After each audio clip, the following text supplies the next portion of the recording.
Hello everyone, today's chess puzzle. White's queen on a8, bishop on a6, pawn on f4, bishop on a3, knight on c3, king on d3, pawn on a2, rook on d1, rook on f1, black's knight on d7, king on e6, pawn on g6, bishop on h6, pawn on c5, pawn on f5, rook on b4, rook on h2, knight on a1. Let's get this going.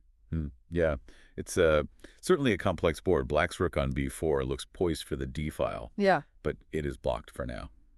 And that d7 knight, well, it seems like it could become a real problem. Yeah, that knight on a1 is really out of the picture. Gonna take some doing to get it back in the game.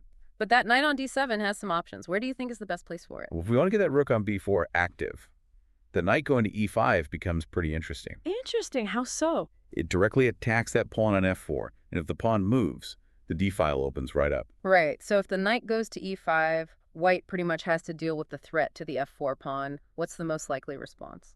Well, white could try defending with the knight on c3, but that would weaken the king side. I think the most direct approach is probably to capture. Just take the knight on e5 with the pawn from f4. And if that pawn captures, that d file we were talking about is wide open. That rook on d4 has a clear shot. Exactly. A rook targeting the king on the d file. That can be a huge threat. For sure. So if that rook on b4 goes to d4, what's that going to look like for the white king on d3? Well, looking at the d file, there is nothing blocking the rook. And the white king has nowhere to go. So let's put it all together.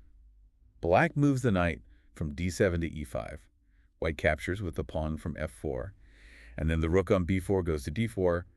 What do we get? That's checkmate, isn't it? The king can't move. There's nothing to block the rook. The d file's completely open. Exactly. It's a beautiful sequence.